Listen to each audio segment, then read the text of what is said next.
Hello everyone, easy nursing classes में एक बार फिर से आपका स्वागत है। और हमने स्टार्ट किया है रेस्पिरेटरी सिस्टम और आज की क्लास में हम डिस्कस करेंगे सीओपीडी के बारे में। तो COPD that is the chronic obstructive pulmonary disease, obstructive pulmonary disease नाम से ही है। Chronic obstructive pulmonary disease means कि जो एयरवे है उसकी ऑब्स्ट्रक्शन हो जाती है सीओपीडी के अंदर। तो it is a disease state that is characterized by air flow limitation. अगर एयरवे की ऑब्स्ट्रक्शन हो जाएगी, एयरवे जो है वो नैरो हो जाएगा, तो एयर फ्लो की लिमिटेशन हो जाएगी। That is not fully reversible, जो कि रिवर्सिबल नहीं है। इसके अंदर जो सीओपीडी है उसके अंदर क्या आता है, एक क्रोनिक ब्रोंकाइटिस और एक आता है हमारा एम्फाइसीमा। इसके अंदर एस्थमा को कंसिडर हम नहीं करते हैं क्योंकि जो एस्थमा होता है दैट इज रिवर्सिबल। एस्थमा जो है वो रिवर्सिबल है, दोबारा से जो होता है वो एयरवे नॉर्मल हो जाता है, तो इसीलिए एस्थमा को हम कंसिडर नहीं करते सीओपीडी के अंदर। तो हम सीओपीडी के अंदर हम कंसिडर करते हैं क्रोनिक ब्रोंकाइटिस को एंड द एम्फाइसीमा। तो इनमें क्या होता है, जो एयरवे होता है उसकी ऑब्स्ट्रक्शन हो जाती है, एयरवे नैरो हो जाता है और जिससे एयर फ्लो जो होता है वो लिमिटेशन हो जाती है एयर फ्लो की। तो सबसे पहले क्रोनिक ब्रोंकाइटिस। क्रोनिक ब्रोंकाइटिस क्या होता है, chronic inflammation of lower respiratory tract. इसमें इन्फ्लामेशन हो जाती है जो लोअर रेस्पिरेटरी ट्रैक्ट होती है, यानी कि ट्रैकिया से नीचे हमारी जो है वो लोअर रेस्पिरेटरी ट्रैक्ट होती है। तो यहाँ पे मेनली जो इन्फ्लामेशन होती है वो ब्रोंकाई और ब्रोंकियोल्स के अंदर होती है बाय एक्सेसिव म्यूकस प्रोडक्शन, जिसमें क्या होता है म्यूकस प्रोडक्शन इंक्रीज हो जाती है, पेशेंट को कफ होती है और पेशेंट को क्या होता है डिज्निया होता है, यानी कि शॉर्टनेस ऑफ ब्रेथ होती है। इसमें क्या होता है, और साथ में जो है लोअर रेस्पिरेटरी ट्रैक्ट में रिकरेंट इन्फेक्शन होता है पेशेंट को बार बार, और म्यूकस प्रोडक्शन जो है वो इंक्रीज हो जाती है। ठीक है, तो दैट इज क्रोनिक ब्रोंकाइटिस। तो क्रोनिक ब्रोंकाइटिस में हमने याद रखना है कि it is the inflammation of lower respiratory tract in which there is the excessive mucus production, patient having the cough and the dyspnea, and there is recurrent infection in the lower respiratory tract. उसके बाद है emphysema. Emphysema में क्या होता है, यहाँ पे damage हो जाती है जो एल्वोलाई है, एल्वोलाई के अंदर डैमेज हो जाता है और जो हमारा एयरवे है उसकी इलास्टिसिटी लॉस हो जाती है। तो यहाँ पे क्या होगा, अगर एल्वोलाई डैमेज हो जाएगी, एल्वोलाई की वॉल, तो there is impair of the gas exchange. तो गैस एक्सचेंज का जो है वो प्रॉपर जो है वो एक्सचेंज नहीं होता यहाँ पे, तो that is called the emphysema. तो एम्फाइसीमा जो होता है that mainly damage the alveoli and that impair the gas exchanges. Chronic bronchitis जो होता है, क्रोनिक ब्रोंकाइटिस के अंदर जो होता है म्यूकस प्रोडक्शन बढ़ जाती है और एयरवे जो होता है वो नैरोइंग हो जाती है एयरवे की। तो इसमें क्या होता है कि एयर फ्लो लिमिट हो जाता है क्रोनिक ब्रोंकाइटिस के अंदर, तो इसको हम बोलते हैं ब्लू ब्लोटर्स। ब्लू ब्लोटर्स, क्योंकि इसमें क्या होता है कि जो है CO2 जो होती है वो ज्यादा हो जाती है लंग्स के अंदर और जो ऑक्सीजन है बाहर से वो कम जाती है। तो ऑक्सीजन का फ्लो जो होता है वो कम होता है लंग्स के अंदर, और जो CO2 का लेवल है वो लंग्स के अंदर जो है वो इंक्रीज हो जाता है, ब्लड के अंदर इंक्रीज हो जाता है CO2 का लेवल। तो इसीलिए पूरी बॉडी जो होती है वो ब्लूइश कलर की हो जाती है और बॉडी के अंदर क्या होती है, साइनोसिस हो जाती है। तो इसीलिए हम क्रोनिक ब्रोंकाइटिस को क्या बोलते हैं, पेशेंट्स को हम वी कॉल इट ब्लू ब्लोटर्स। फिर है एम्फाइसीमा। एम्फाइसीमा में क्या होता है, एल्वोलाई डैमेज हो जाती है। इसमें मेनली क्या होता है कि एयर ट्रैपिंग होती है, गैसेस का एक्सचेंज नहीं होता। तो एल्वोलाई के अंदर क्या होता है, एल्वोलाई के अंदर क्या होता है, एयर ट्रैपिंग होती है एल्वोलाई के अंदर, और एयर ट्रैपिंग की वजह से एल्वोलाई के अंदर जो है वो जो एयर का अमाउंट है वो ज्यादा होगा लेकिन प्रॉपर एक्सचेंज नहीं होता। तो इसमें जो होता है मेनली साइनोसिस नहीं होती है, तो इसमें बॉडी जो होती है वो पिंक कलर की नॉर्मल रहती है, तो that is called the pink blotters. Emphysema वालों को हम बोलते हैं पिंक ब्लॉटर्स। फिर हम बात करते हैं रिस्क फैक्टर्स की, कि रिस्क फैक्टर कौन कौन से होते हैं सीओपीडी के। तो जो सबसे कॉमन रिस्क फैक्टर होता है 80 to 90% जो कॉज होता है सीओपीडी का, that is the tobacco smoking. Tobacco smoking की वजह से होता है, exposure to tobacco smoke that is the most common cause of the COPD. कोई पैसिव स्मोकिंग कर रहा है, यानी कि स्मोकिंग नहीं कर रहा लेकिन कांटेक्ट में आ रहा है एक्टिव स्मोकर्स के, तो उसमें भी हो सकता है।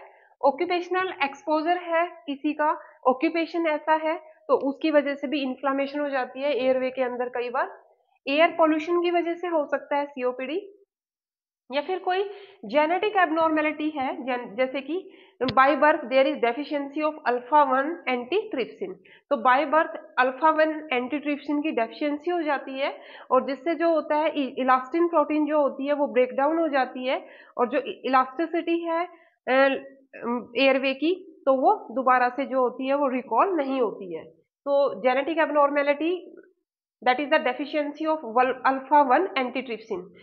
Deficiency of alpha 1 antitrypsin that mainly cause the emphysema, that cause the emphysema cause करता है, ये chronic bronchitis cause नहीं करता। फिर हम बात करते हैं पैथोफिजियोलॉजी की। Due to causes and the risk factors, हमने जितने भी ये रिस्क फैक्टर्स पढ़े हैं, ये कॉजेज पढ़े हैं सीओपीडी के, उनकी वजह से क्या होगा। पहले हम बात करते हैं क्रॉनिक ब्रोंकाइटिस की। तो कॉन्टिन्यूअस ब्रोंकियल इरिटेशन होती है, और ब्रोंकाई के अंदर क्या होता है, ब्रोंक्यूल्स के अंदर इन्फ्लामेशन जो है वो स्टार्ट हो जाती है। जब इन्फ्लामेशन स्टार्ट होती है तो क्या होगा, जो म्यूकस सिक्रेशंस हैं वो इंक्रीज हो जाता है, जो सीलिया होते हैं उनका डिसफंक्शन हो जाता है। म्यूकस ज्यादा होगा तो सीलिया जो होते हैं वो प्रॉपर काम नहीं करते, सीलियरी डिसफंक्शन होता है। और यहाँ पे क्या होता है, जो ब्रोंकाई और ब्रोंक्यूल्स होते हैं उनमें अडीमा हो जाता है, और स्मूथ मसल्स जो होती है वो कॉन्ट्रैक्ट कर देती है, और एयरवे क्या हो जाता है, नैरो हो जाता है एयरवे, और एयरवे ऑब्स्ट्रक्शन हो जाती है। तो that is called the chronic bronchitis. तो क्रॉनिक ब्रोंकाइटिस में क्या होगा, इन्फ्लामेशन होगी ब्रोंक्यूल्स के अंदर, और म्यूकस प्रोडक्शन इंक्रीज हो जाती है, सीलियरी डिसफंक्शन होता है मेनली, पेशेंट को अडीमा होएगा, स्मूथ मसल्स है वो कॉन्ट्रैक्ट कर जाती है, और नैरोइंग ऑफ एयरवे की वजह से एयरवे ऑब्स्ट्रक्शन हो जाती है, and that is called the chronic bronchitis. फिर हम बात करते हैं एम्फाइसीमा की। हमने पढ़ा कि mainly the emphysema occur due to the deficiency of antitrypsin deficiency की वजह से होती है, अल्फा एंटीट्रिप्सिन डेफिशिएंसी। तो जेनेटिकली होता है ये। Breakdown of elastin in connective tissue of the lungs, lungs के अंदर जो कनेक्टिव टिश्यू होता है उसके अंदर जो इलास्टिन होती है वो ब्रेकडाउन हो जाती है, और जो ब्रोंकाई की वॉल होती है उसकी इलास्टिक रिकॉयल जो होता है वो लॉस हो जाता है। यानी कि इसमें क्या होता है कि कॉन्ट्रैक्शन और रिलैक्सेशन के ड्यूरिंग जो ब्रोंकाई और ब्रोंक्यूल होते हैं वो रिकॉयल कर जाते हैं।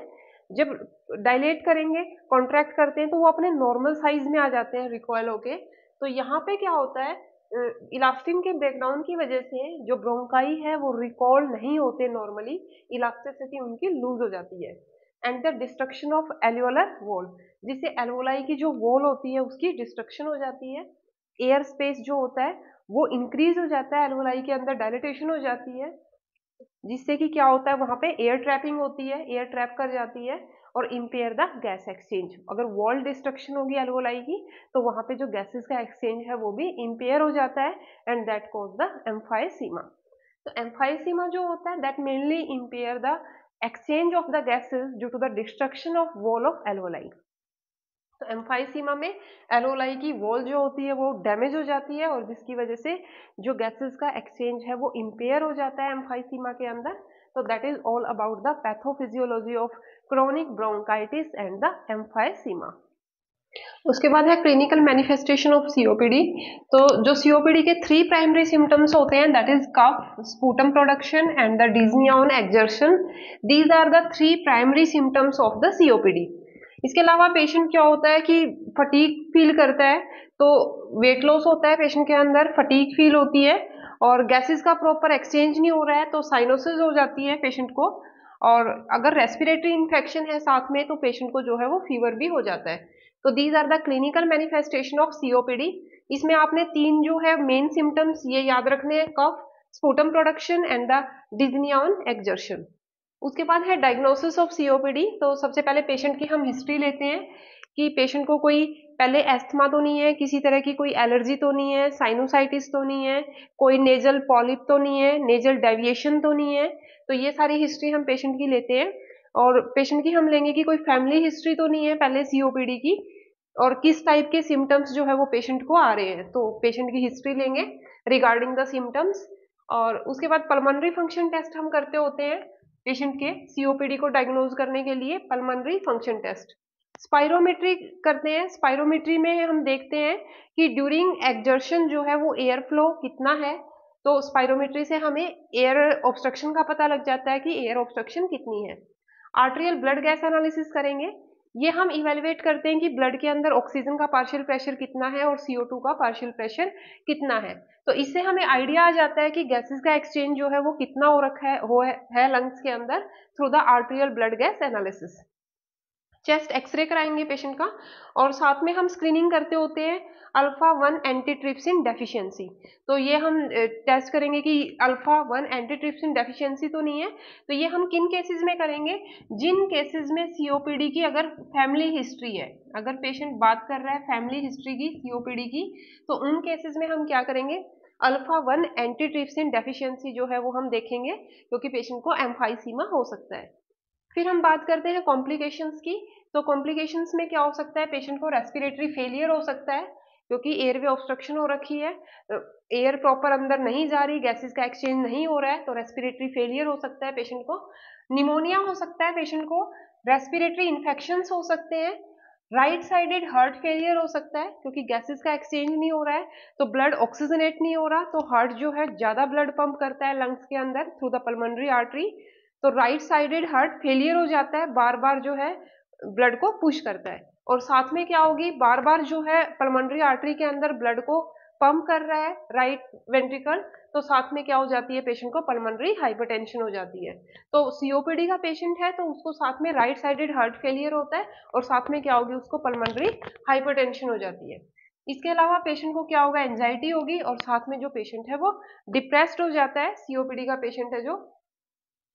फिर हम बात करते हैं ट्रीटमेंट की। तो ट्रीटमेंट में सबसे मेन जो है that is the smoking suggestion. Patient को हमने स्मोकिंग प्रिवेंट करने के लिए बोलना है कि जो मेन कॉज है COPD का that is the tobacco smoking.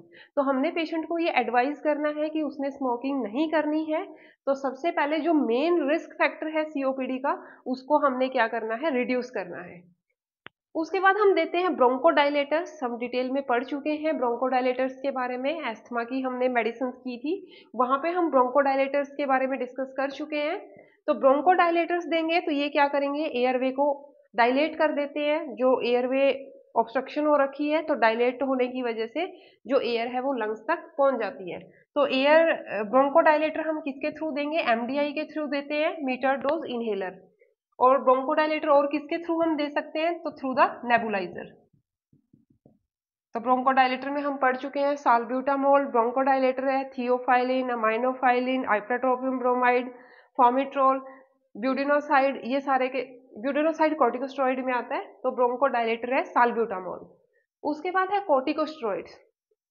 Corticosteroids जो हम देते होते हैं पेशेंट को, ये क्या करते हैं, सिम्टम्स को रिलीव करते हैं लेकिन लंग फंक्शंस को ज्यादा इंप्रूव नहीं करते हैं।